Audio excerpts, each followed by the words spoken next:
Jumpa lagi bersama saya Budi Adiputro di diskusi total politik yang berkolaborasi dengan Majelis Permusyawaratan Rakyat untuk berbicara dan mendiskusikan mengenai 4 pilar kebangsaan kita. Tapi kita bicara 4 pilar tidak sesuatu yang kering, biar supaya lebih relevan dan rasanya konteksnya dekat dengan kehidupan kita sehari-hari dengan tentu saja cara yang mudah, meskipun narasum-narasum saya juga ada yang muda, ada yang pernah muda, ada yang merasa masih muda, tapi nggak apa-apa. Kita akan diskusi mengenai hal yang menurut saya ini penting dan prinsipil.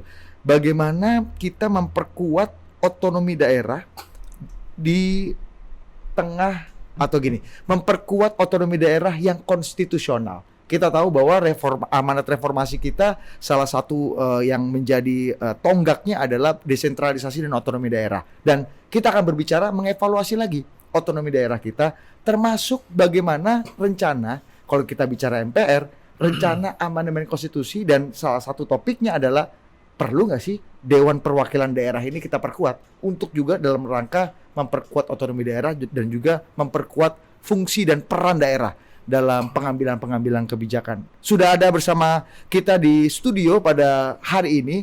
Yang pertama ada mantan anggota DPD, jurnalis senior dan analis politik senior kita, ada Bang Iksan Lemba. Bang Iksan, thank you Bang. Sudah datang juga, sudah diundang. Mantap. Dan sebelah sana ada dokter komunikasi politik terbaik di keluarganya. Ada Henry Satrio. Selamat sore. Selamat Mas sore. Didit, Ya. Bang Iksan, Henry Satrio masih muda. Masih muda ya kan, dan salah satu disertasinya mengenai momentum ya. Momentum. Sebentar lagi keluar bukunya, kita luncurkan di Total Politik juga ya. Mantap. Apakah kita juga menjadi momentum kali ini Nah, untuk merevisi dan mengamandemen konstitusi kita untuk memperkuat DPD? Tapi bukan Anda, nanti sebentar lagi. Saya mau nyapa dulu. Ada Bang Anwar Hafid dari anggota MPR RI, fraksi Partai Demokrat yang sudah bergabung lewat sambungan telepon bersama kita pada hari ini. Selamat sore, Bang Anwar. Selamat sore Bang Budi, apa kabar? Sehat? Baik, sehat, alhamdulillah. Kalau kita lihat anggota parlemen kita sehat dan tetap mau berdiskusi sama rakyat-rakyat kayak kita nih, seneng juga kita. paten barang ini kayaknya ada gunanya juga wakil rakyat kita. Nah, kita langsung tanya Apalagi aja. yang dipilih kali ini dari kampung saya. Oh, Sulawesi Tengah ya? Iya dong. Tapi jangan serta-merta setuju dan seirama ya. Anda juga harus berdiskusi mewakili. Karena dua-duanya bekas anggota, Bang Ican ini bekas anggota DPD RI mewakili Sulawesi Tengah. Nah, Jangan pakai kata bekas dong. Anggota DPD periode kapan? oh iya gitu ya. Itu ya saya harus belajar komunikasi politik lebih bagus lagi dari Henry Satrio. Tapi saya mau ke Bang Anwar lagi. Bang Anwar dulu nih. Kita bicara mengenai mengevaluasi otonomi daerah yang konstitusional. Bagaimana otonomi daerah kita termasuk Bang Anwar wacana nih amandemen konstitusi untuk memperkuat peran DPD. Bang Anwar mungkin punya perspektif sebagai mantan bupati. Nah, ini kalau bupati periode Nah, dua periode. periode. Orang yang pernah jadi kepala daerah dan sekarang ada di parlemen, bagaimana sih kalau kita bicara otonomi daerah ini? Evaluasinya dan apa yang menjadi perspektif dan opini Anda mengenai otonomi daerah yang memperkuat konstitusi kita? Silakan Bang Anwar. Iya, terima kasih. Saya kira diskusi ini sangat menarik, apalagi berbicara soal otonomi daerah, karena tentu kita sangat paham bahwa keberhasilan pembangunan, pemerataan pembangunan itu tentu sangat juga ditentukan oleh sejauh mana otonomi daerah itu diperankan dengan baik dan konstitusional seperti yang disampaikan tadi. Ya. Saya bicara pada kesempatan ini tidak dalam tataran teoritis, tapi dalam tataran pengalaman saya, bagaimana melihat otonomi daerah, baik di zaman katakanlah 2007 sampai 2018, kemudian sampai dengan hari ini. Ya. Yang pertama bahwa saya ingin menyampaikan bahwa kalau hari ini kita bicara otonomi daerah, sesungguhnya otonomi daerah kita ini kalau saya mengatakan bahwa otonomi daerah itu otonomi setengah. Kita sudah meninggalkan amanah reformasi di mana meletakkan titik berat otonomi itu ada di tingkat 2 di kabupaten. Tapi nyatanya hari ini sentralistik itu begitu kuat mewarnai perjalanan otonomi kita, otonomi daerah kita. Saya bisa bayangkan Bang Budi hari ini kewenangan-kewenangan pemerintah daerah baik Halo Bang Anwar.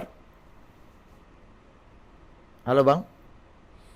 Ya. Memang kalau sensitif gini suka. Iya memang ada langsung gangguan. begitu tahu ada resentralisasi ya langsung mati. Tapi nanti kita kembali ke Bang Anwar.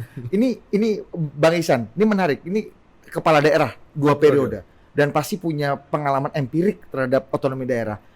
Salah satu yang menjadi opini dan perspektifnya adalah ada nuansa resentralisasi meskipun undang-undang dan aturan regulasinya masih sama. Pak, kita masih pakai undang-undang otonomi daerah 32 2004. Gimana? Ya kalau kita lihat dari awal reformasi di mana pemerintahan Habibie meluncurkan satu paket penting selain pers bebas, Ya. desentralisasi dan juga pemilu yang terbuka. Jadi ada 3 hal penting dalam pemerintahan Habibie selain yang lain teknis. Desentralisasi itu merupakan satu pembalikan yang sangat serius dari 2 pemerintahan yang cukup lama, Pak Karno dan Pak Harto, yang memang cenderung agak sentralistik gitu. Ya. Nah, kedua, ini bukannya tidak ada dalam halaman-halaman sejarah kita di masa lampau. Kita Ya. tahu banyak sekali cara orang mengatakan ketidakseimbangan interaksi atau relasi antara pusat daerah, terjadi perlawanan bersenjata, terjadi kritik-kritik dari Aceh sampai Papua. Ada juga sebuah traktat politik yang dibuat oleh para perwira di Sulawesi yang membuat Permesta. Permesta itu ada yang lupa, ada 2. Permesta 1 adalah dokumen politik ditandatangani oleh banyak tokoh. Permesta jilid 2 adalah perlawanan militer yang dipimpin oleh Sumual dan kawan-kawan. Ya. Yang pertama itu kita tahu semua pemimpin militer di Sulawesi ikut tanda tangan selain para tokoh sipil dan bekas kalangan feodal, kalangan raja. Di daerah lain juga kita tahu ada banyak sekali gitu. Nah, artinya kita harus melihat bahwa tidak banyak negara yang seluas kita. Ya. Dan tidak ada negara yang sudah luas dibatasi oleh laut-laut yang dalam, tidak ada. Ini untuk menggambarkan bahwa laboratorium global tidak cukup untuk kita pelajari menjadi bahan untuk mempelajari kita. Kalau India, Cina, Amerika kan 97% daratan, Ya. ya kan, dan tersambung. Nah, sehingga kita pasti lebih sulit. Nah, yang kedua, kalau demikian maka span of control itu tidak bisa dengan cara koersif. Jadi pusat mengendalikan daerah. Toh begitu lama Pak Karno dan Pak Harto melakukan kegiatan itu dengan cara yang agak keras. Oke. Tapi kan kita tahu terjadi disparitas dalam perkembangan ekonomi, kesejahteraan antara katakanlah Jawa dan luar Jawa sebagai 2 isu. Nah, jadi menurut saya keniscayaan desentralisasi itu tidak bisa kita tawar. Oke. Nah, masalahnya adalah karena terlalu lama 2 periode penting, 2 periode yang 30-an tahun itu Ya. kita sentralistik, maka otot-otot administratif dan pemerintahan lokal atau daerah itu tidak cukup fit. Kenapa? Ya kan mereka selama ini disuplai aja. Jadi misalnya Hensat ini jadi bupati di mana, Ya. Didit jadi ketua DPRD di mana. Kan semua dikirim dari Jakarta itu, Betul. tahun-tahun itu. Iya. Sehingga sama dengan pemain bola, tidak pernah berlatih. Jadi bagaimana caranya kita menganggap bahwa begitu dikasih desentralisasi, mereka dianggap fit.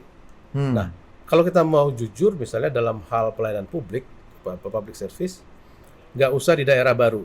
Pak Anwar ini kan bupati di daerah baru, Ya. bentukan setelah Pemekaran lah ya. pemekaran Kabupaten Poso. Tapi kalau itu dianggap tidak terlalu prima pelayanan publiknya, lah ini di Jakarta juga banyak kantor-kantor Iya. negara juga pelayanan publik ya begitu juga. Jadi Iya. nggak fair gitu. Sehingga menurut saya isu moratorium juga mestinya tidak. Moratorium itu maksudnya mengambil alih. Diberhentikan. Karena banyak daerah baru yang justru berkembang. Ya. Kita bayangkan dulu Gorontalo sebelum jadi daerah otonomi baru masih menjadi wilayah dari Sulawesi Utara kan juga masih lebih baik sekarang Ya, dong. betul. Begitu juga Bangka Belitung, Kepulauan Riau, Betul. Maluku Utara dan banyak lagi Papua Barat. Nah, jadi intinya menurut saya adalah latihan yang cukup dan itu harus dibimbing atau dipimpin oleh pusat. Karena undang-undangnya itu bukan hanya membiarkan begitu saja. Jadi misalnya Bung Henry dan Bung Budi dikasih kewenangan untuk mengelola daerah baru. Oke. Kalau tidak ada supervisi dari Jakarta, dari pusat, Ya. ya kan bukan begitu. Dengan 30 tahun lebih tidak pernah diberikan hak untuk berlatih ya. Ya. Cara untuk berlatih. Kurang lebih demikian tinjauan Nah, saya. oke, sebelum kembali ke Bang Anwar lagi, melihat tadi nuansa resentralisasi, ada kayaknya meskipun regulasi dan undang-undangnya kita masih tetap produk reformasi. Kan Tapi kok gini, bupati 2 periode merasa kita nih makin kecil nih gini, wewenang. kebetulan saya dapat sedikit kemewahan menjadi anggota DPD 1 periode, ketemu banyak kepala daerah gitu. Iya. Tidak ada yang tidak mengeluh. Pertanyaannya adalah kenapa mereka semua mengeluh?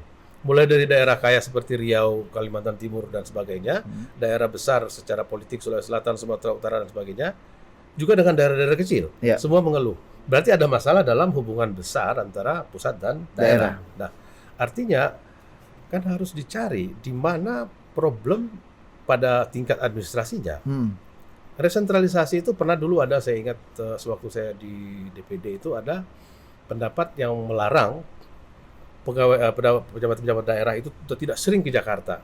Saya bilang, kalau keputusan tidak di Jakarta, mereka tidak ke Jakarta. Ya kan? Iya. Bahkan hanya untuk bertemu level eselon 2. Iya. Ini bicara DAU, DAK dan Terutama macam-macam. di Kementerian dulu Departemen Dalam Negeri dan Departemen Keuangan. Iya. 2 titik di mana mereka harus berunding, padahal sudah ada keputusan di APBN misalnya. Oke. Keputusan politik yang diambil setiap tahun. Tetapi untuk melancarkan pencairan segala macam, mereka perlu datang ke sini, membawa ketua Bapeda, kadangkala ketua DPRD, karena ketua DPRD juga dianggap rezim pemerintahan daerah. Jadi menurut saya juga banyak sekali kementerian atau dulu departemen yang membuat balai-balai, badan-badan yang mengontrol daerah-daerah dan beberapa daerah. Oke. Balai sungai, kayak balai apa Iya, saja, atau betul. badan-badan. Nah, itu kan policy yang resentralistik. Oke. Resentralistik. Oke. Saya kira itu. Oke, saya mau kembali ke Bang Anwar. Coba bisa dilanjutkan nggak, Bang Anwar? Ini perspektifnya menarik. Banyak orang yang menganggap bahwa otonomi daerah kita, desentralisasi kita udah kebablasan. Tapi ternyata sebagai penguasa daerah, kepala daerah 2 periode, merasa bahwa ada upaya resentralisasi yang sistematis gitu dilakukan, dan itu dirasakan oleh teman-teman kepala daerah. Dan bukan hanya pemerintahan sekarang. Iya, tentu saja. Beliau Pos dari Habibie, pasca Habibie. Pos Habibie, even Bang Anwar dari 2007 sampai 2018 ya Bang ya, kalau nggak salah ya. Oke, silakan Bang Anwar. Iya, jadi begini, sebetulnya dulu itu sering digaungkan bahwa banyak bupati raja-raja kecil dengan adanya otonomi daerah, dengan peletakan otonomi daerah tingkat 2. Itu mah akal-akalan orang pusat saja itu. Ya, akal-akalan mereka yang ingin menarik kewenangan itu, terutama di kementerian-kementerian tentunya kan. Nah, contoh misalnya di bidang SDM sekarang kita lihat, dulu di zaman saya bisa menghadirkan investasi besar di Morowali dengan kewenangan penuh oleh bupati. Tapi sekarang dengan kewenangan yang ada di pusat dulu lebih malah lebih, kalau disampaikan oleh Pak Presiden bahwa perizinan dipermudah, malah sekarang justru perizinan lebih rumit gitu. Ya. Dulu saya menerapkan perizinan karena kewenangan penuh ada sama bupati, saya bilang bangun dulu baru izin kan begitu. Pak Jokowi bilang 3 jam perizinan. Di Morowali bukan begitu. Anda bangun dulu baru saya kasih izin. Nah, karena kewenangan ada sama saya. Lebih progresif ya Bang ya? itu. Jauh lebih progresif. Iya, tapi sekarang kan tidak bisa lagi begitu. Bupati sekarang mau asistensi anggaran saja harus ke pusat. Kalau pusat kunci aplikasinya, maka daerah tidak bisa ngapa-ngapain sekarang. Jadi daerah tidak bisa lagi berinovasi untuk membuat ini.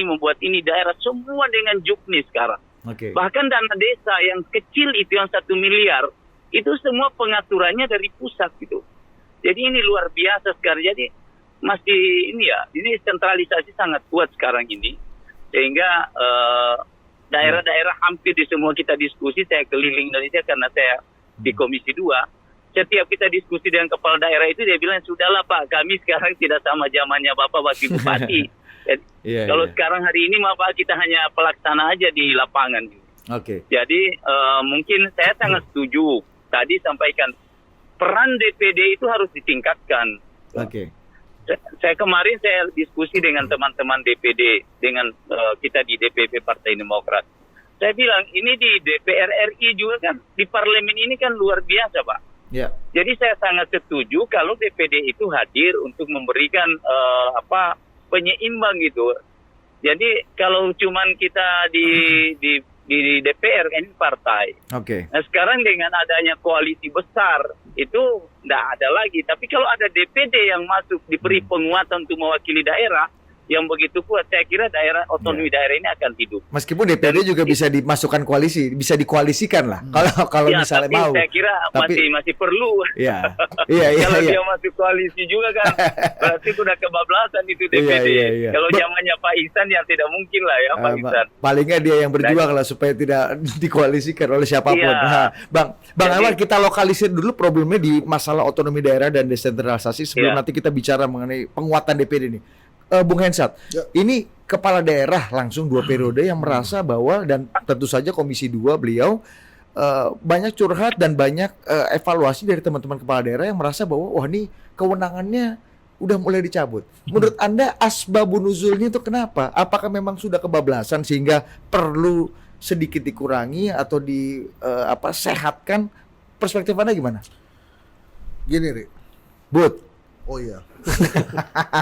Gini, Rik. Iya. Makanan Heeh. yang paling bahaya itu nasi Padang. Yang pada saat kita lagi makan, yang punya datang. Itu yang makanan paling bahaya tuh. Iya. Kenapa gue bilang begitu? Otonomi daerah ini kita bicara tentang wewenang dan kekuasaan. Kalau tadi kita bicara tentang kekuasaan terhadap nasi Padang, Iya. yang sebetulnya bukan ada di kita, tapi ada yang dia yang punya. Nah sekarang kerumitannya itu seperti itu. Oke. Jadi pada saat otonomi daerah, sebuah konsep yang luar biasa bagus dan ideal, itu dipertemukan dengan pembagian wewenang dan pembagian kekuasaan, ini akan jadi masalah baru. Oke. Dan selama COVID kemarin, kita terbuka mata kita untuk hal-hal yang sepele tentang komunikasi misalnya, tentang perbedaan antara instruksi menteri yaitu ya dengan Iya. peraturan menteri misalnya, Iya. yang bingung diterjemahkan oleh Iya. para pemimpin daerah.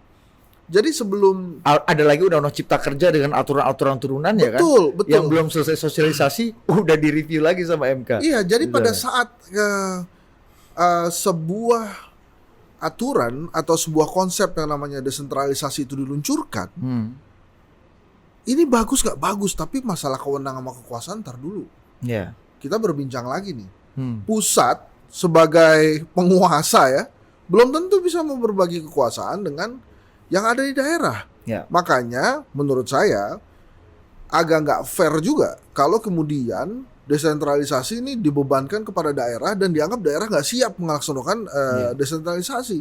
Nah yang di pusat ready apa enggak? Tadi Bang Ihsan bilang ada di daerah cuma ke Jakarta cuma gara-gara tanda tangan aja. Iya.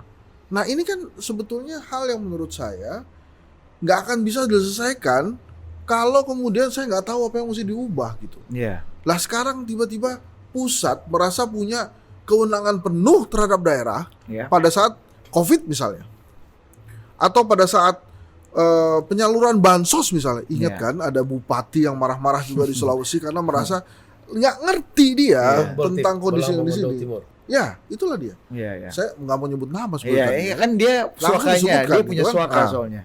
Ya. Jadi menurut saya, Mas Didit, jadi selama problem kelegowoan, pembagian wewenang dan kekuasaan itu tidak terjadi, Iya. maka nggak akan kejadian. Tapi nih. kan legonya udah lama barang itu dari zaman Sekarang- Presiden Habibie sampai zaman Dit, kemarin. Nah, sekarang kemudian begini. ini dianggap ini bentuk evaluasi yang serius terhadap otonomi daerah. Kan kita undang Bang Anwar sebagai bupati 2 periode Iya, dan anggota MPR. dan anggota MPR. Sebelah kiri saya ada Bang Ihsan Lembah, anggota DPD. Iya.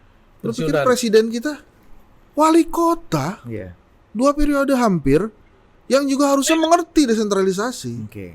Kemarin gagap juga tentang bagaimana harusnya daerah menerima instruksi dari pusat. Jadi maksudnya pada saat kekuasaan itu berpindah, tadinya dia Iya. menjadi wali kota, kemudian sekarang dia jadi presiden, Iya. nggak serta-merta juga ingat pada saat jadi wali kota tuh susahnya kayak gimana, Iya. menerjemahkan apa yang diinginkan oleh pusat gitu. Dan rezim politik pemilu kita kan sekarang rezim daerah. Orang-orang kepala daerah yang sukses kemudian bisa ikut kontestasi pemilu dan terus naik pangkat. Benar, Manifestasinya Presiden Jokowi itu kan bagus dong. Iya. Artinya Bagus. otonomi daerah menghadirkan pemimpin-pemimpin daerah yang berprestasi, yang punya peluang untuk mendisrupsi gitu kekuatan Iya, tapi politik pada lama. saat dia berkuasa, maka kekuasaan itu juga enggan dibagi. Nah, Bang Anwar gimana Bang Anwar melihat ini nih? Tadi Hensat ngomong. Iya, jadi apa yang disampaikan beliau tadi itu ya kenyataannya seperti itu. Saya juga enggak. Kenyataannya. Anda Ya. jangan menambah-nambahkan. Terus Bang Anwar. Memang sih begini. Ini ketemu semua nih. Kalau ini ketemu air pasang sama air bah nih, air banjir.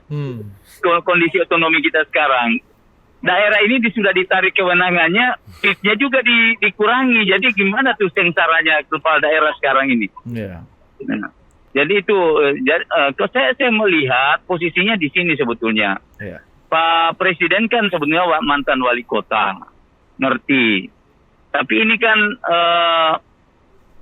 kayak kalau saya melihatnya sebuah dendam sih sebetulnya dari kementerian ini. Iya, Bukan gue karena juga. dulu waktu kita otonomi daerah ini kan gabung-gabung nih antara pertentangan nih antara bupati dengan para gubernur. Kemudian sekarang gubernur juga ikut sudah mulai terzalimi. Dulu kan gubernur itu selalu lapor ke presiden. Ya. Ini bupati sudah jadi raja-raja, dipanggil sama gubernur apa tidak mau, Ya. akhirnya mulailah ditarik-tarik kewenangan itu Nah, kan. bukan itu merupakan bentuk Nah. evaluasi serius ya Bang Anwar? Ketika Ya, ada itu salah satu quote-unquote evaluasi sih raja-raja sebenarnya. kecil barang itu di daerah. Ya kan? raja-raja kecil itu. Tapi kemudian tarikannya itu terlalu keras gitu. Harusnya kan dievaluasi, dilihat yang mana tuh kira-kira. Kemarin saya menyarankan, saya bilang kalau hanya persoalan bupati tidak menghargai gubernur, menteri bisa bikin peraturan. Misalnya bupati ke luar negeri itu bisa diberhentikan, dinonaktifkan gitu kan. Oke. Atau misalnya keluar daerah tidak izin gubernur. Kan persoalan di situ saja kemarin ini sebenarnya. Oke. Kalau persoalan kewenangan tidak ada, tapi kemudian karena alasan itulah entry point untuk masuk. Kemudian sekarang semua sudah dikuasai. Jadi Oke. itu Baik, persoalan. Kemudian juga banyaknya ya ada juga sih kasus-kasus korupsi dari kepala daerah karena kewenangan-kewenangan itu. Oke. Nah, Oke Bang Anwar, kita habiskan dulu sama Bang Anwar, nanti kita akan lanjutkan dengan Bang Isan dan Bang Hensat yang ada Iya. di studio. Bang izin Anwar, Pak Budi ya. Siap. Ya. siap. Siap. Ini pertanyaan terakhir untuk Anda. Boleh dikasih perspektif bagaimana sih kemudian kita ke depan ini Bang Anwar sebagai mantan kepala daerah, sekarang Komisi 2 DPR, anggota MPR juga menyelamatkan otonomi daerah sesuai dengan roh para founding brothers yang kemudian menyusun aturan regulasi ini untuk kesejahteraan dan kemakmuran daerah setelah puluhan tahun kita hidup dalam nuansa sentralisasi. Gimana Bang Anwar menurut Anda? Iya, jadi format ke depan itu undang-undang tentang pemerintahan desa ini sudah sangat sudah sangat bagus. Nah, kemudian kewenangan itu sebaiknya dikembalikan kepada daerah. Nah, kemudian yang harus diperkuat adalah diperkuat itu adalah pengawasan dari pemerintah pusat. Jadi pemerintah pusat membuat banyak aturan-aturan untuk melakukan pengawasan kepada semua kepala daerah. Oke. Nah, tapi kewenangan jangan ditarik. Nah, yang kedua, kalaupun kewenangan ditarik misalnya, daerah harus diberikan pembiayaan yang cukup besar. Oke. Tuh. Sekarang kewenangan daerah ditarik. Contoh misalnya, sekarang ini kalau contoh di Morowali itu, di Morowali, di PT Vale dengan PT IMIP yang ada di Morowali itu pendapatan daerah beda itu Pak. Ya. Oh. Itu jauh beda. PT Vale itu memberi kontribusi kepada daerah luar biasa Pak. Sementara IMIP di Morowali itu sangat kecil pendapatan daerah yang didapat oleh karena sistem otonomi daerah sekarang ini. Oke. Nah contoh saya kenapa? Karena Regulasi di apa PT sih Bang Vale Anwar? itu, Regulasi apa ya. sih yang menghambat dan yang dan semua menurut Anda? kementerian sekarang rame-rame membuat regulasi sendiri. Oke. Contoh misalnya di bidang pertambangan. Di PT Vale itu kan dulu hanya satu perizinan yaitu dari Kementerian SDM. Sehingga PT Vale itu dalam membayar PNBP ke negara itu berdasarkan di mulut industri, bukan di mulut tambang. Ya. Regulasi yang keluar karena kemarin kewenangan daerah itu begitu pusat berkuat, maka lahirlah sebuah regulasi tentang izin usaha industri. Oke. Nah, bayangkan di Morowali itu pengenaan PNBP itu di mulut tambang, or itu yang diberi pajak. Jadi daerah dapat apa gitu? Ya. Jadi kalau orang senang ya kita senang bahwa pendapatan Oke. PNBP dari sisi pajak lain itu, tapi daerah menangis, Morowali itu nangis Pak. Lagi-lagi kontribusi daerah ini yang kemudian kontribusi untuk daerah sendiri ya atas nama otonomi daerah ini yang kemudian perlu dievaluasi lagi dan perlu diperkuat lagi menurut Anda Bang Anwar ya kalau melihat ke depannya. Oke. Iya, jadi di pusat itu jangan terlalu banyak regulasi yang menabrak apa yang sudah diatur dalam undang-undang pemerintahan daerah. Baik. Oke, terima kasih banyak Bang Anwar atas waktunya, perbincangannya. Mudah-mudahan kita lihat banyak daerah-daerah yang semakin maju, mudah-mudahan bisa menerima tetesan berkah dari otonomi daerah dan desentralisasi yang menjadi payung regulasi kita. Terima kasih sekali lagi Bang Anwar. Terima kasih Pak Budi. Terima kasih, mohon selamat izin nih sore. Pak sahabat saya Pak Iksan Siap. tidak bisa sampai selesai ini. Mau naik pesawat nih mau ke Jakarta. Siap. Ya. Semoga perjalanannya lancar. Mantap. Siap. Makasih Oke, Bang Anwar. makasih Semoga ya. lancar. Bang Ican, Siap. ini Ya. menarik. Ya. Tadi kita Siap. bicara sentralisasi, kemudian kita bicara lagi ada evaluasi karena dianggap ini presiden maunya apa, daerah-daerah ini raja-raja kecil nggak jalan barang ini. Akhirnya investasi nasional, target pertumbuhan nasional, sesuatu yang menjadi rancangan strategi nasional itu jadi nggak jalan karena banyak raja-raja. Gimana Bang Isan? Kalau raja-raja dari dulu secara historis kita tidak pernah punya maharaja, kita punya raja-raja kecil. Nah, tidak ada Tidak maharaja. ada imperium yang menguasai Indonesia secara penuh, sama seperti di Cina, seperti di India dan Iya. negara lain. Jadi karakter historis kita memang agak fragmented, tidak bahkan di daerah tertentu kecil-kecil rajanya, jadi lebih Iya. satu provinsi yang kita sebut sebagai satuan administratif sekarang kecil-kecil. Kalau kita kumpulkan, kita ketemu dewan raja-raja sekarang itu coba lihat, banyak sekali. Nah, poinnya adalah bahwa memang satuan sosial politik kita Ya. itu tidak besar seperti Amerika. Hmm. Jangan lupa Amerika itu betul-betul dibentuk sebagai negara baru, sebagai entitas baru. Ya. Sehingga George Washington dan beberapa jenderalnya itu harus memperkuat diri dan menjaga kemerdekaan mereka. Pergi memerangi daerah-daerah negara-negara bagian yang belum mau setuju, bahkan termasuk dalam perang Utara Selatan. Nah, sebenarnya kita lahir betul-betul desentralistik. Apa sih yang dipegang oleh Soekarno-Hatta? Apa sih yang dipegang oleh para pendiri negara yang kita sebut sebagai founding parents itu? Satu kertas kecil yang bernama Naskah Proklamasi. Ya. Dibacakan kertas lusuh itu yang sudah Coret-coret. dicoret-coret, Ya. terus seluruh daerah yang sedang menguasai daerahnya ikut, termasuk Jogja misalnya, itu salah Ya. satu simbol penting. Daerah lain juga begitu. Kan kalau tidak mau ikut kan apa kuatnya? Iya bisa juga. Apa kuatnya? Para Satu orang-orang- kertas itu, para orang Jakarta tokoh itu yang kan? masih muda yang ada di pegang Sang Timur itu. Ya. Misalnya orang Sumatera bilang, gua lihat-lihat dulu dah. Orang Aceh bilang, ya kita lihat dulu. Seluruh daerah tidak ada paksaan. Mereka datang menyerahkan kedaulatan karena kita membebaskan diri dari penjajahan. Ya. Kan gitu kira-kira. Nah, itu kan akar yang paling penting dari kalau kita mau membangun budaya politik kita. Budaya politik kita itu memang desentralistik. Oke? Oke. Nah, memang ada pertarungan dengan, kalau kita sebut itu, atau ketegangan dengan administrasi pemerintahan. Itu kan mau efektif. Ya. Tapi kan bahan bakunya Pak Henry dan juga Pak Didit, bahan bakunya tadi desentralistik. Dan itu tidak berubah secara kultural, secara fragmentasi. Begini, kalau kita kembali ke akar tadi bahwa Ya. kita merdeka, betul-betul daerah itu menyerahkan kedaulatannya kepada secari kertas yang dibacakan dengan suara bariton oleh Bung Karno, kan artinya kita ini sejak awal siap bersama-sama. Ya. Kalau ini sebuah rumah, dia tidak hanya punya 1-2 pilar kecil, tapi dia punya tonggak-tonggak yang banyak. Oke. Dan itu daerah. Tidak terlalu besar, tapi banyak. Seperti rumah-rumah tradisional kita kan banyak Ya. begitu, kakinya banyak. Nah, yang mau saya katakan, maka itu harus menjadi cerminan bahwa kita ini punya karakter yang khusus, tetapi kita ingin membangun administrasi pemerintahan itu harus lebih efisien, efektif, itu sudah jadi hukum besinya. Ya. Kan ini harus diseimbangkan keinginan membangun Ya.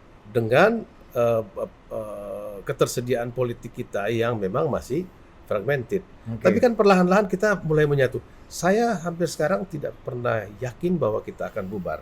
Karena dua hal sederhana saja. Nggak usah Ya. kita bicara yang terlalu canggih. Ya, Satu, kita punya bahasa Indonesia yang mengikat kita sejak lama. oke. Sejak melawan penjajah kita pakai itu. Kedua, etnis yang paling besar bernama Jawa itu praktis ada di mana-mana. Mm-mm. Dan bahkan mereka kalau kita periksa di DPR, DPD itu sebagian menjadi representasi di daerah-daerah luar Jawa. Oke. Oke. Yang mau saya katakan, itu kan anugerah demografis dan sebagian dari kita juga sudah kawin campur dan segala macam. Ya, ya, ya. Ini kan perlahan-lahan tertata menjadi satu bangunan yang memperkokoh kita. Apa iya orang tiba-tiba mau merdeka? Timor Leste aja sekarang mungkin, aduh kalau ditanya-tanya dia juga. Ya. Ya mau saya katakan, Ya. dengan peta ini, marilah kita membangun. Hmm. Kalau daerah itu dianggap punya bargaining position, Ya. kan politik adalah bargaining. Betul. Ya, Setiap hari, bargainingnya ada di setiap saat. DAU, DAK, ya tadi Macam-macam. insentif pusat itu kan. Sebelum ke Mas Hendrik, kan sebenarnya yang kita butuhkan adalah perwakilan politik daerah. DPD itu mau dibikin, itu sudah dari kapan tahu ada istilah begitu, dan itu Ya. tentu belajar dari Perancis, dari Inggris, Ya, dari ya. Amerika, macam-macam. Nah, untuk mengatasi problem demografis, maka daerah-daerah yang raksasa di House, di DPR, seperti Jawa Barat, Jawa Timur, Jawa Tengah, yang rata-rata memiliki 80 representan di sana, itu pasti akan sangat kuat di DPR, di Ya. lower house ya, katakanlah begitu kalau kita pakai contoh di negara lain. Tetapi provinsi yang kecil-kecil seperti Maluku Utara, Bangka Belitung yang mungkin 3 sampai 4 saja, Ya. dibagi ke 11 komisi DPR saja tidak cukup. Iya, iya. Belum Untuk lagi. memperjuangkan Belum lagi Iya. kalau fraksinya Kecil. dibimbing oleh elektoral Oke. di daerah-daerah. Jadi yang mau saya bilang, kalau begitu ya nggak bakal ada. Oke. Karena apa? Tidak ada upaya-upaya untuk memberikan ruang dissenting bagi setiap kebijakan yang dianggap tidak terlalu pro daerah. Oke. Misalnya gampang gini, waktu kita mulai kena COVID, kan ada debat yang cukup serius tentang bagaimana PSBB. mengirimkan Vaksin. bahan pokok, bahan Oh, pokok, bahan bahan pokok, pokok. oke. Segampang ini kan sebenarnya, daripada dikumpul di Jakarta dan Kemudian akhirnya didistribusikan. menjadi kita tahu Ada KPK. kan didistribusikan langsung saja. Pertanyaannya adalah, nanti kalau bocor, emang di Jakarta nggak bocor juga? Dan yang kedua, kan ada supervisi, ada pengawasan, dan bahkan ada tindakan hukum. Iya. Ada KPK, ada polisi, ada jaksa. Kan Oke. itu kan kerjanya. Artinya Tapi Bang? begitu dilepas, maka resiko juga terbagi. Oke. Tidak perlu dikelola sebagai sebuah persoalan besar. Kenapa ada upaya untuk mengelola kembali lagi di Jakarta? Kenapa ada nuansa seperti itu? Kalau menurut Bang Ican Yang apa? menurut saya sebenarnya Kan ini pasti ada sebab, ada akibat. sebenarnya ini kan begini, bisa juga ini menjadi isu birokrasi. Oke, kalau kita tahu Ibu Mega waktu presiden, Gus Dur, bahkan Pak Yudhoyono itu dengan caranya masing-masing mengeluhkan apa yang disebut sebagai birokrasi. Ya. Nah, tentu yang tidak mengeluhkan ini Pak Harto atau juga dulu Pak Karno dan Ya. Pak Habibie. Nah, yang mau saya katakan, birokrasi itu kan lama-lama akhirnya menjadi entitas politik sendiri. Ya. Lah, tapi kan ini kan soal how to manage. Dan presiden tidak sendiri, kepala eksekutif, kalau dia punya dua partner di Senayan, Ya. satu akan lebih mementingkan aspek sektoral, dia mementingkan juga mengurusi soal-soal global, Ya. soal-soal regional, maka aspek daerah pemerintah itu punya counterpart yang bernama Dewan Perwakilan Daerah, yang di Amerika kita tahu diurusi oleh Senat, Ya, ya. di Inggris di Oke. Majelis Tinggi dan sebagainya. Saya kira ini soal menata instrumen-instrumen politik. Ya. Dan yang paling penting tadi, daerah harus punya representasi politik. Karena Ya. kalau tidak maka bayangkan kalau eselon 2 saja di Jakarta bisa membuat seorang elected Mayor. leader di Governor. daerah, ya governor atau wali kota atau bupati Heeh. tergopoh-gopoh ke Jakarta. Ya, ya, ya. Padahal dari segi bobot politiknya Oke. secara representasi kan jauh sekali. Oke, Bang Ensat gimana? Kalau melihatnya ini sebenarnya kan lagi-lagi pertanyaan publik juga, mungkin banyak juga. Oke lah, banyak daerah-daerah yang berhasil, kita name it Banyuwangi misalnya, atau dulu kayak Prof Nurdin di Bantaeng, Dulu ada atau Jemberana. ada Jemberana, Kutai Kartanegara misalnya, dua-duanya meskipun masuk ke KPK gitu ya Bang, tapi Dulu ada banyak daerah-daerah Fauzi juga di Solok misalnya, di Solok. Sumatera Barat, di Pak Jokowi Bu Yusuf Risma segala sekarang Kasim macam. dulu wali kota apa Ya, di Kalimantan ini, Kutai bukan? bukan. Ya ada lah pokoknya di sana, Itu juga somewhere out there, diakui itu bagus. Nah tapi kan maksud gue nggak semuanya kayak gitu Bang Hensat. Ada juga yang mengganggu dan kemudian destruktif gitu, sehingga ya faktanya yang dikeluhkan ini makin dicabut nih. Baik lagi nih ke Jakarta. Lo ngeliatnya Sekarang gimana? saya tanya balik ke Hmm. Mas Didit Hmm. atau ke Bang Ihsan juga Ah, boleh. bertanya dia aja. Ada berapa banyak sih sektor yang membuat si bupati atau wali kota itu dibilang bagus? Nggak banyak. Jemberana pendidikannya, Banyuwangi pariwisata misalnya, Iya, Nurdin Abdullah pertanian. iya, Jadi maksud saya, you cannot win all gitu. iya. Nah, kemampuan si wali kota dan bupati yang bagus-bagus ini adalah memilih mana yang bisa jadi prioritas mereka, Oke. yang Persis. bisa membuat si kabupaten kotanya ini jadi besar. Jadi nggak mungkin dia bagus di reformasi birokrasi, bagus di pendidikan, bagus di kesehatan. Pasti Ya. ada satu lane-nya, ada satu Pasti bolongnya. Iya. Dan kemudian yang kedua, berapa banyak sih wali kota dan bupati yang memiliki kemampuan komunikasi bagus seperti yang tadi telah disebutkan? Iya. Nggak banyak juga. Ya, ini masalah PR-ing juga ya. Masalah PR juga, dan komunikasi ini kan dipercaya natural born nih. Iya, benar. Didit naturally born Iya. ahli PR gitu ya. Nah, Hendy itu- Satrio bisa memberikan potensi PR yang bagus buat. Ya itu udah Bakal jelas daerah, kan? Nggak usah sering-sering disebut. Iya, ini bagian dari kerjasama juga Makasih total ya. politik. Ayo silakan. Nah, Lanjut. jadi menurut saya itu poin pentingnya. Pak Jokowi pun begitu.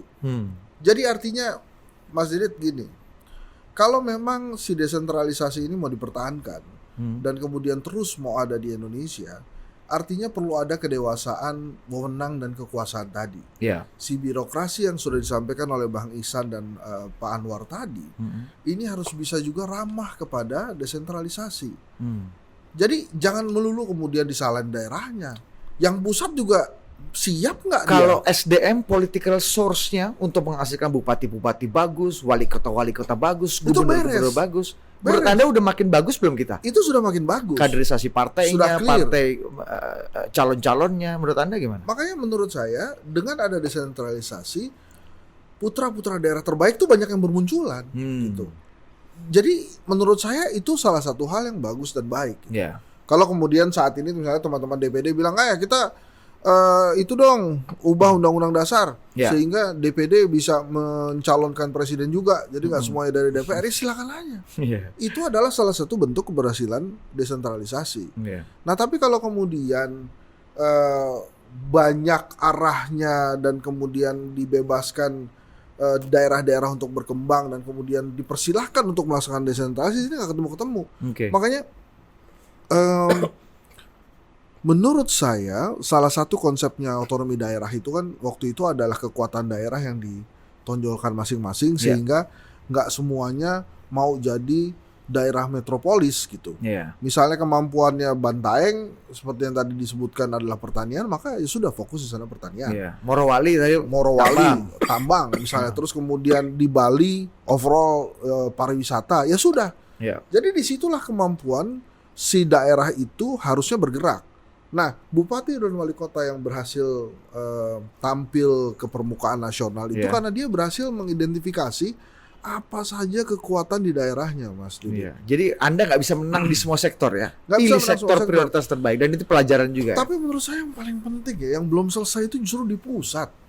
Di pusat itu belum pernah ada evaluasinya kan. Jadi maksudnya Ya. begini loh. Evaluasi kan pemilu 5 tahun sekali, Bos. Ya, maksud saya gini loh, Dit.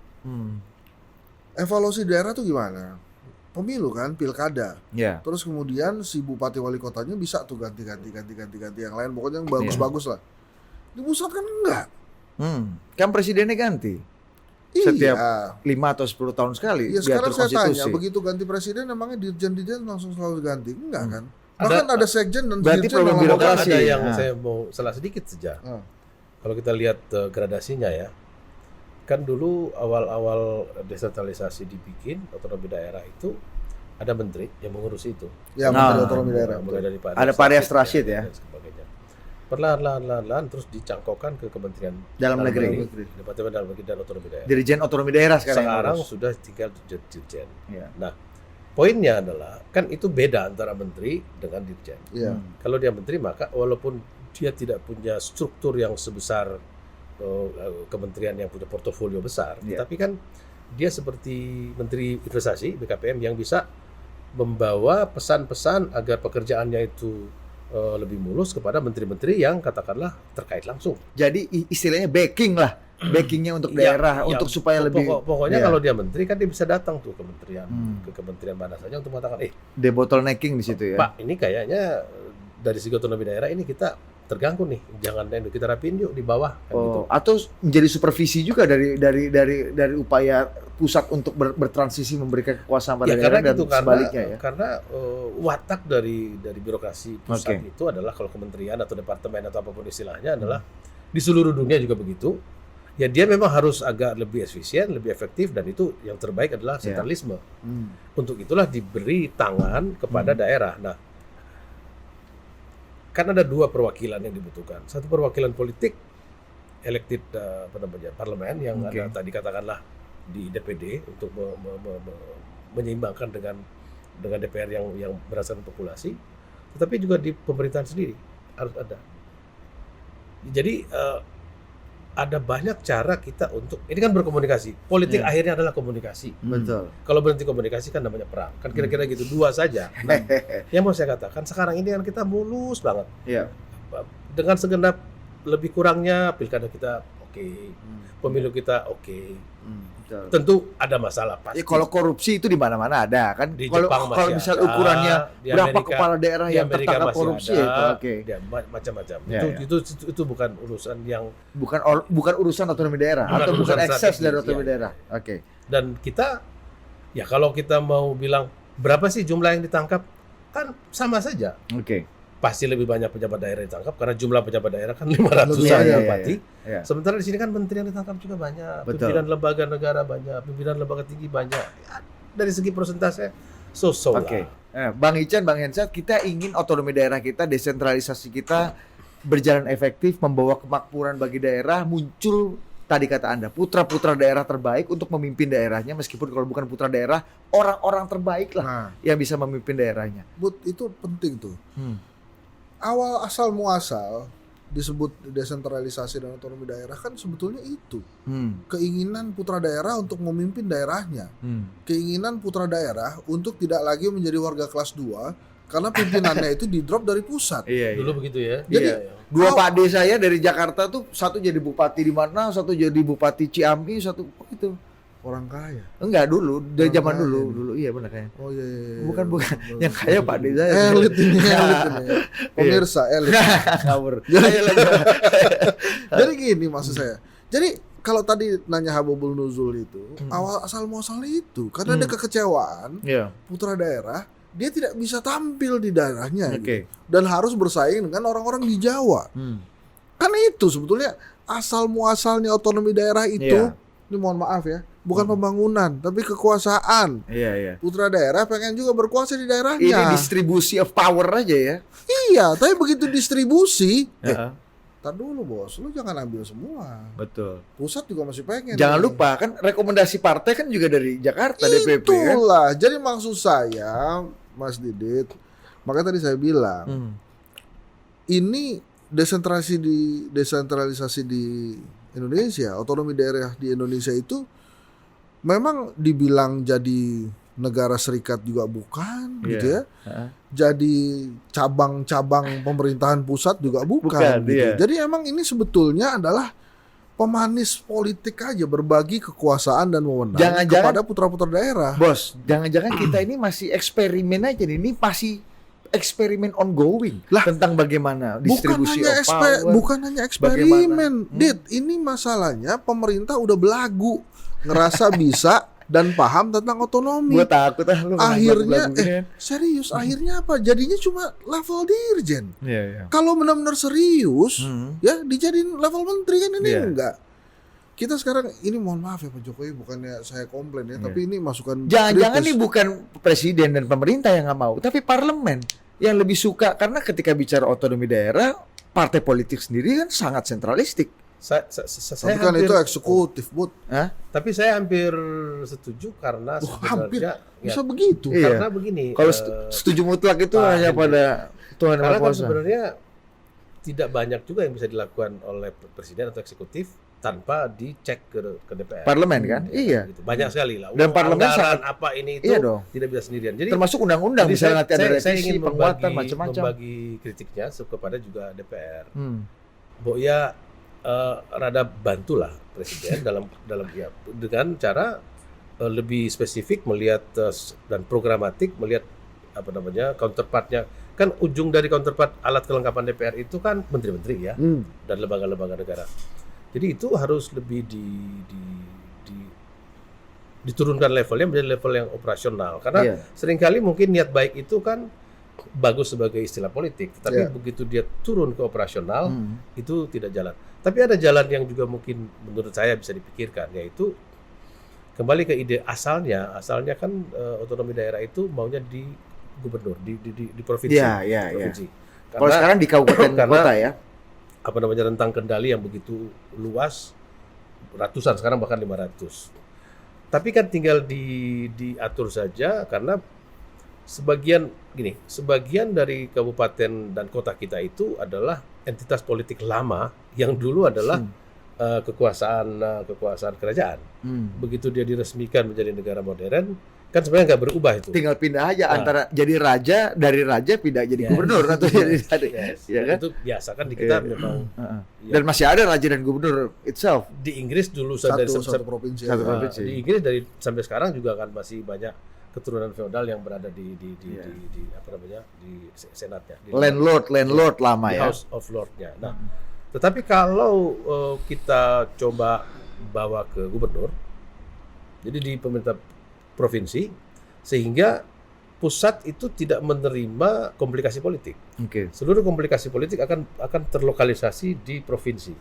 Jadi misalnya bertarung antara daerah-daerah itu, sehingga seorang gubernur Ya. itu langsung latihan memimpin kabupaten-kabupaten kota. Oke. Jadi waktu Hensat mau bikin polling tentang calon presiden kapan gitu, Ya. daerah-daerah itu kelihatan tuh, Hmm. karena dia latihan tidak hanya tugas administratif, Hmm. atau yang kedua, tetap seperti sekarang di kabupaten kota, Ya. tetapi gubernurnya tidak usah dipilih, langsung. Tunjuk saja Either sebagai di- perwakilan pemerintah Either pusat. ditunjuk Oke. atau dipilih DPRD. DPRD. Jadi elected apa namanya Tidak langsung. tidak terlalu besar, Iya. tidak terlalu besar. Nah, Oke. itu kan cara agar tidak gubernur sudah dipilih langsung oleh jutaan orang dilawan oleh bupati Iya. yang dipilih Dan oleh gubernur faktanya banyak yang tidak berdaya terhadap wali kota dan bupatinya Iya, gitu kan. waktu itu. Nah, jadi menurut saya ada dua cara bisa dipakai. Oke. Tetap Artinya menurut Anda perlu ada evaluasi serius baik dari regulasi, baik dari tata cara. sekarang kalau demokrasi. tiba-tiba dilakukan resentralisasi atau dianggap sudah kebablasan atau segala Ya. macam, kita tanya apa dokumennya, apa yang sudah dilakukan untuk mengatakan bahwa desentralisasi sudah keluar jalur, untuk Ya. mengatakan segala macam. Nah, kalau menurut saya undang-undang pertama itu kan kalau tidak salah ya, bunyinya itu memekarkan dan menggabungkan kembali. Iya. Emang udah pernah ada yang digabungkan kembali? Nggak Belum ada. kan? Artinya selama berapa tahun daerah otonomi baru itu Mekar terus. Malah mekar terus. Mekar. Iya. Tapi nggak Kan- pernah ada balikin. ya, kan harus ada instrumen untuk melihat lu udah KPI-nya ya. yes. Untuk cari KPI-nya apa? Yes. Oke. Menarik. Nah, Tapi- hubungan Sat. Nah, Otonomi daerah ini juga tidak mampu untuk menjawab hal-hal negatif dari otonomi daerahnya itu sendiri. nah gimana tuh? Misalnya dinasti politik. Hmm. Kekuasaan putra daerah ternyata hanya dimiliki oleh Oligarki daerah. oligarki daerah. Hmm. Jadi yang ada sekarang adalah kekuasaan keluarga di daerah. Iya. Dan itu fakta banyak sekali terjadi di ini. Fakta terjadi gitu. Iya. Kecuali Isalul Lembah jadi anggota DPD karena dia memang jago Nah, aja. ya maksud saya gini, Mas Didit. Sekarang yang mau dievaluasi itu apanya? Hmm. Di level eksekutifnya kah? Iya. Atau di level legislatifnya? Hmm. Gitu. Atau memang ya di level DPD-nya gitu. Iya. Sekarang saya juga bingung juga tuh sama teman-teman DPD tuh. Misalnya ya, Cipta Kerja kemarin. Hmm. Ya kalau nggak setuju teriaknya agak kenceng gitu. Hmm. Misalnya. Kan ini nggak juga. Dan Anda lihat DPD belum ya mungkin nggak tahu ya apakah karena fungsi dan wewenangnya yang terbatas atau memang dia memang belum menjadi suara daerah yang cukup representatif. Saya nggak ngerti Mas Didit karena Iya. saya belum pernah jadi anggota DPD. Dia mungkin nggak pernah, dia bisa kasih Makanya ini perspektif saya kali mau tanya juga, jangan-jangan begitu Anda jadi ya. anggota DPD atau anggota DPR, begitu jadi tuh lelah gitu, karena Iya. selama ini berjuang untuk jadi gitu. Begitu jadi, Aduh capek Bu, akhirnya. aduh, thank you banget, Iya. terima kasih. Ayo waktu kerja sudah di pilih waktu saya. nanti dulu Nanti dulu. capek dulu. Oke. Bulan madu dulu Ya, kan. kita panggil aja yang dari daerah kemari, kayak gitu-gitu loh. Jadi Akhirnya maksud saya, sama ya, kekuasaan tuh membuat orang jadi setipe pada Jadi pada ujung-ujungnya. makanya Gitu. Mas Didit, jadi pada saat ditanya evaluasi, ini yang dievaluasi mau yang mana nih? Iya. Pelaksanaan di daerah kah, pelaksanaan di pusat kah, atau yang undang-undang yang ada di legislatif. Oke. Makanya menurut saya tadi mohon maaf kenapa saya kasih kata belagu gitu ya, karena